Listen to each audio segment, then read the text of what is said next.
Pash, Sandy Pash, who I'm sure our North Shore colleagues were glad to get rid of. Sorry about Shorewood. She still has that, but that's the reason we're able to win it. We got rid of Shorewood.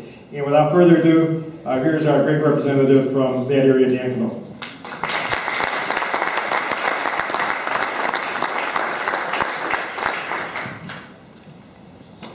Thank you, Bob.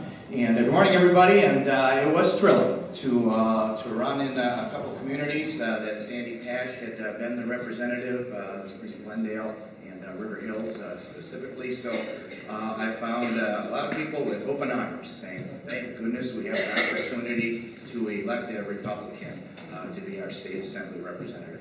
And I did pretty well in those couple of communities. River Hills, I did a little bit better than the governor. So it's always a bonus. And the words you've been hearing from every speaker so far is reform, and that's going to continue. Joe just mentioned unemployment insurance. That's what I've been charged with as chair of labor. I also sit on the committee that Joe's bill will be come in front of, so I'm feeling pretty confident about Joe's piece of legislation.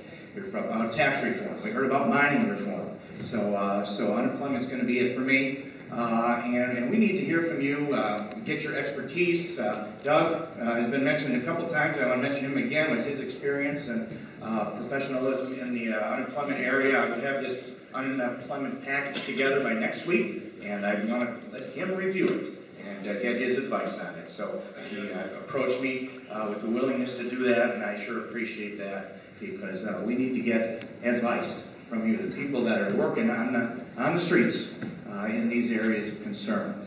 Yash was in Madison a couple of weeks ago. The DOT, in their budget request, I think is asking for 180 new engineering positions. And Yash is in the professional engineering field, and we sub a lot of that work out to quality engineering firms that are doing good work for us now. So things like that have created a little heartburn in the assembly when we see the growth of government being asked for. So those are the challenges that we're going to take on, and we really need to see if that's a justified thing.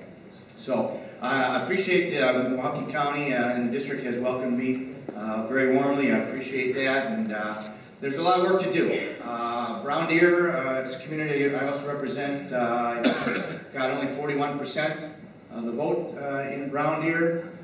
And a large African-American community in Brown Deer. I went to a lot of doors in Brown Deer and met these folks, and I said, what, they want their property taxes to be kept in check? And I said, well, I'm your guy. I'm your guy. So vote for me. I don't know if I got very many votes, as I just mentioned, only 41%, but that's where I'm spending my time. I was just there this week for opening of a housing project, and I was there the week before at the YMCA there, so I'm making every effort, and I know the governor's team is going to join me in the Brown Deer area, and that's where we need to make strides as a party.